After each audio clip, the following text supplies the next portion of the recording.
Hello and welcome back to Underlab. My last top 10 seemed to go down a treat, so here's another one. I've been hunting for some of the most obscure Undertale facts I've ever covered, alongside some completely new ones. Well, I'm sure most of you probably think that you already know everything there is to know by now. This video will hopefully contain at least one new thing for you, as I'll be going over some of the most obscure facts possible. From secrets within the game itself, to bizarre things hidden on the internet by Toby Fox, here's 10 facts about Undertale you probably didn't know.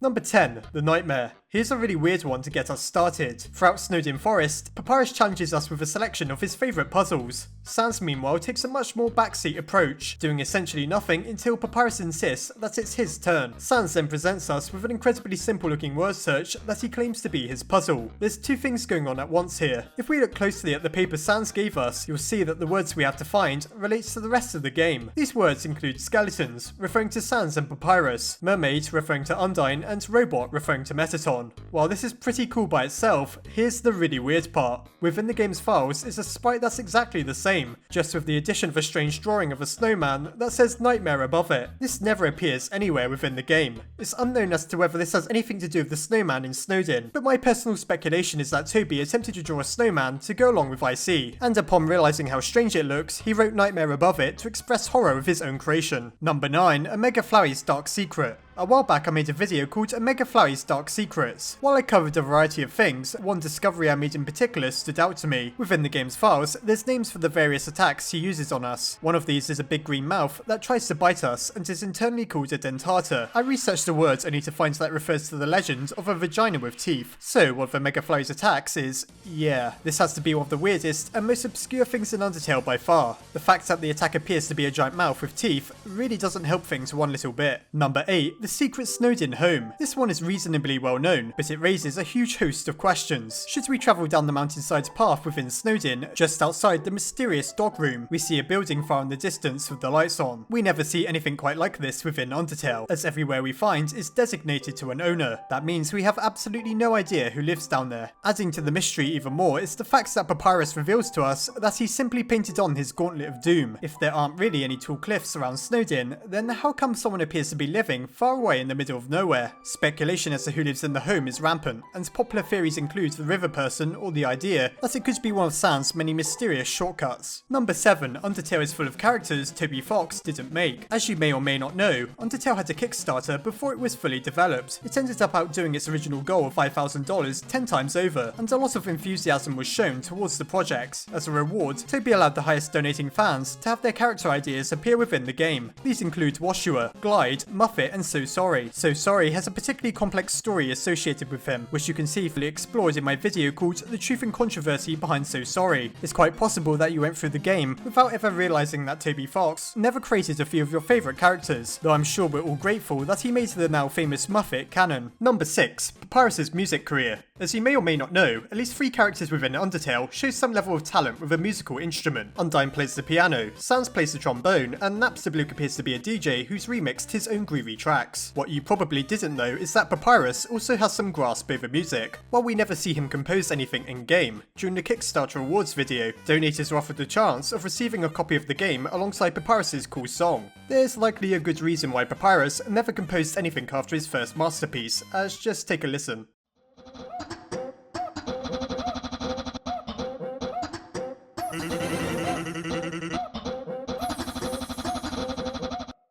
Number 5. Muffet is a cannibal. The spider bake sale may just seem like a sweet way of raising some money for needy spiders. Within the ruins, we can purchase both spider donuts and spider cider. The donuts are made with cider in the batter though, so they both contain the same contents. What exactly is spider cider made from then? If we examine it, we're told it's made from whole spiders. So it appears that Muffet's business operates by selling her own workers as the products. I can't help but be reminded a little of Abe's Odyssey, if anyone knows what I'm referring to by that. Does this make Muffet a cannibal then? Truthfully, we don't know whether she samples her own products. Chances are she is indeed a cannibal, however, as spiders in real life are known for eating one another. Even if Muffet doesn't practice it herself, she's still selling her own friends and family as food and drink to be consumed, and so I think it's pretty undeniable that she's a bit twisted. Number 4, Megalovania's sequel. Everyone knows Megalovania, by far the most popular song Toby Fox has ever composed. Most people know it as Sans battle theme, and quite a few people know that Sans version is just the latest rendition of a song that Toby Fox has been perfecting for years now. What you may not know, however, is that there is in fact a sequel to Megalovania. It isn't a sequel to the version most people know today, but instead to the original that Toby Fox composed for his Earthbound Halloween hack. Originally intended for an Earthbound fan album, it's pretty cool as it's reminiscent of Megalovania while also being entirely distinct. Let's take a quick listen.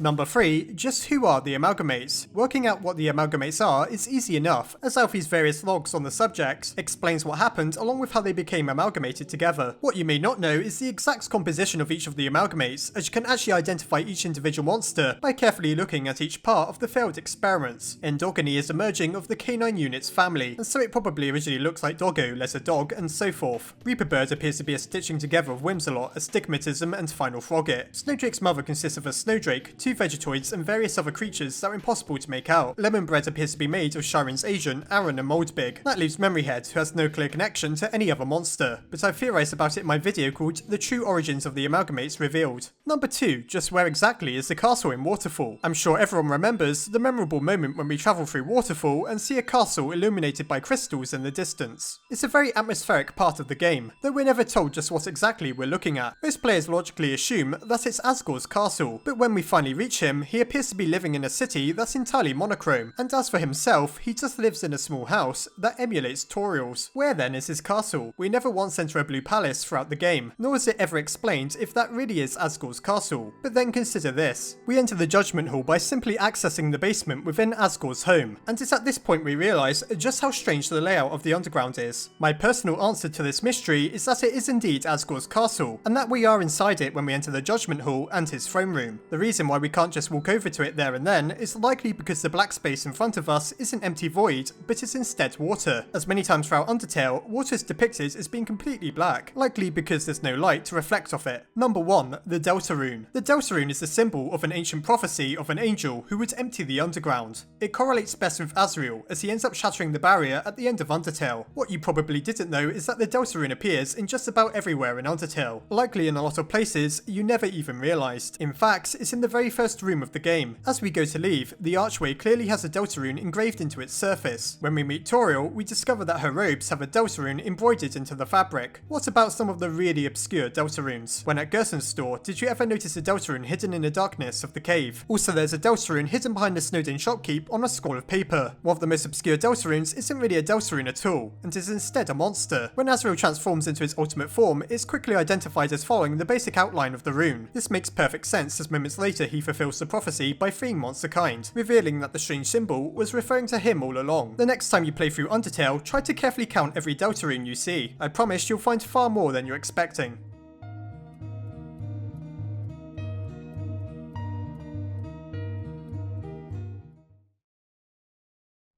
Oh right, so you're probably wondering what that door is in the thumbnail. Well, it's...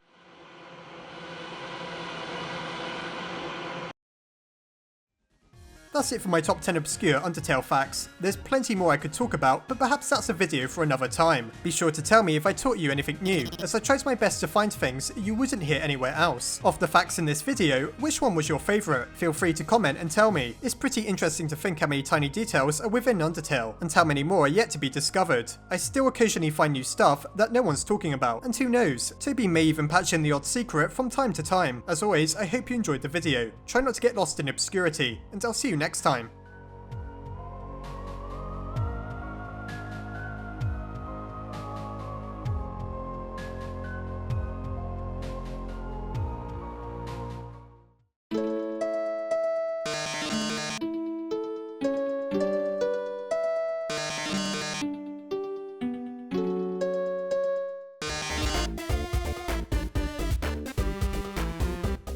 Before I go, I'd just like to say a massive thank you to my patrons. My head scientists, Asgore and Shi, Cameron Vigil, K Jensen, Sophronius, Zoada Vionta, and Isidro54321. And my Underlab scientists, Crystal Sleet, Nicholas Dux, Armin Arlett, Marisa Ray, Corey Kidwell, Yusho Crony, Sarah Wydra, and Emily Gatewood. Thanks to all the names you see here, this channel is able to keep going. If you enjoyed this video, please consider checking out the Patreon link below, as well as the video that explains why I'd so massively appreciate your contribution.